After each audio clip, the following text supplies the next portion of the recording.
तुझ्या घरामध्ये काय चोरी करायला आलं काय? काही जास्त नाही करायला रे? तुझ्या घरी काही चोरी करत नाही, काय जास्त टाकत नाही? थोडं भाकरीचा कुटका देखील राहत. बाकीचा कुठका पाहिलं इकडचे तिकडचे लोक येतात आणि आपल्या मराठी माणसाला परिशान करतात. इकडचं तिकडचं म्हणताय का मला? मग अरे भाऊ, तुझ्याच मराठी मातीमध्ये जन्माला आलेलं छोटस संस्काराचं फुल आहे, भारूड म्हणतात मला. भारूड? आणि हे काय भानगड आहे? भानगड? अरे माणसांनी भानगडी करू नये म्हणून संतांनी काढलेल्या प्रबोधनाच्या कारखान्याचं प्रोडक्शन म्हणजे भारूड. देणं कळत आपलं भाकरी घेऊन काही नाही. काय नाही? अरे नाही द्यायचं ते देऊ नको. पण मी काय म्हणते ते ऐकून तर घेशील की नाही? कारण तुझं ऐकून घेतलं ना. असं आलं भाऊ तुला? मला कसं काय अरे तुलाच नाही, इथं जमलेल्या सगळ्यांना कुरकुंडा होईल. गुरगुंडा म्हणजे तुला काय वाटलं? तुला मला अरे भाऊ, कुरकुंडा म्हणजे लेकरं बाळा ना. अरे बाबा, कुरकुंडा म्हणजे आमचं बासमध्ये कुरकुंडा आहे, तसं आता आहे ज्ञान.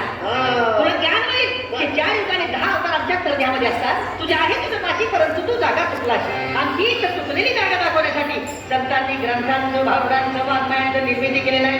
मला सांग, एखाद्या ग्रंथ तू न झालं, त्याचा दुसरा आवृत्ती काढताय, भारूड जर खादा लागतं त्याचा झेरॉक्स करून ठेवताय. परंतु मला सांग भाऊ, त्या ग्रंथांचा संसार करून देण्यासाठी या नरध्याची प्राप्ती मला परमात्माने करून दिली. या नरध्याचं झेरॉक्स मशीन झालं का रे भाऊ? काय म्हणून म्हणतोय मी की तू जर माझं ऐकलं ना तर गुरगुंडा होईल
अरे भाऊ, ही पोतळी नाही, अरे ही पृथ्वी आहे.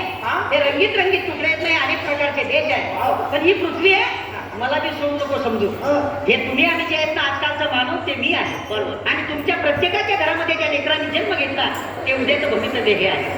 अरे बाबा, माणसाला सुरक्षित ठेवण्यासाठी पूर्वीच्या काळी डोंगर होते, नद्या होत्या, पशु होते, पक्षी होते, प्राणी होते, पण माणसानं स्वतःच्या सुखासाठी या पृथ्वीला सगळं बर्बाद करून टाकले. ती बर्बादी म्हणजेच माणसाची बर्बादी. म्हणून तुला सांगताय, आज तुझे काय कमवताय ना ते याच्यासाठीच नाही बाबा. याला चांगलं राहायला मिळालं, याला चांगलं सुख मिळालं तुझ्यासाठी ना. पण उद्या मला सांग, तुझ्या स्वतःच्या आत्मदायीपणामुळे जर या लेकराला उद्या शुद्ध हवा नाही मिळाली, शुद्ध पाणी नाही मिळालं, श्वास घ्यायला एक सुद्धा हवेचा कण नाही मिळाला, मला सांग काय देणार? म्हणून सांगते मी, तुला जर सुरक्षित राहायचं असेल तर पर्यावरणाचं रक्षण करण्यासाठी एक तरी झाड लाव. हा ईश्वराच्या गुरु सांगितला, एका दिनातरी आनंद झाला, संती जय जयकार केला, हा शकून बोला होईल